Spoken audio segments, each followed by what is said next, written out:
Magandang araw mga bata! Kumusta? Ako si Kuya Red at may panibagong kwento na naman ako para sa inyo. Ang pamagat nito, si Didi at ang kanyang motorsiklo. Kwento ni Diwakar Chetri mula sa Let's Read Up. Tara na, mamati na, ikaw anak ko, patira. Pamati kita ang istorya, samit tayo na kabaraka. A story time, mag-enjoy good kita.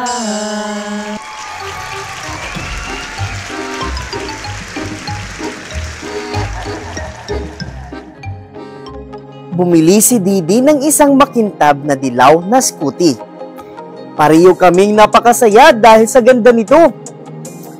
Sabi ni Didi, "Pumunta tayo sa Monkey Temple." Nagsimula ang aming paglalakbay. Sa simula, ito ay tila simple. Ang pagsakay sa motorsiklo ay sobrang saya. Sa ilalim ng asul na kalangitan at ang ginintuang araw. Subalit, ang isang baluktot na pako ay muntik nang sirain ang araw. Pinagmasdan lang namin ito at wala na kaming nasabi. Buong lakas naming itinulak ang motorsiklo habang pinapanatiling abot tanaw ang templo ng mga matsing.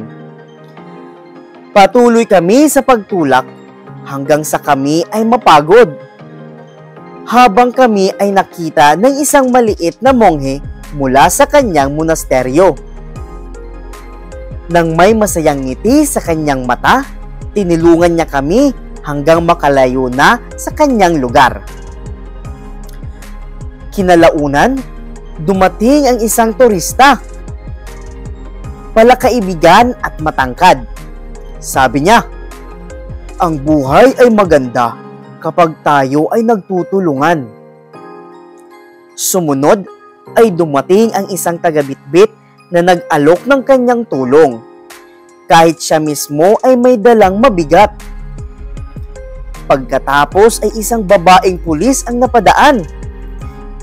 "Mukhang pagod ka na.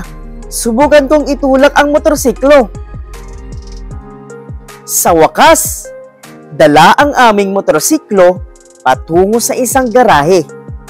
Ito ay pagmamay-ari ng isang mekanikong may ginintoang puso. Mabilis niyang naayos ang aming gulong. Hindi nagtagal ay sumakay kami sa motorsiklo. Humihiyaw at pinatutugtog ang busina. Ang tanawin mula sa templo ay talagang napakaganda. Kung hindi ka pa nakapunta doon, sinasabi kong dapat kang magpunta.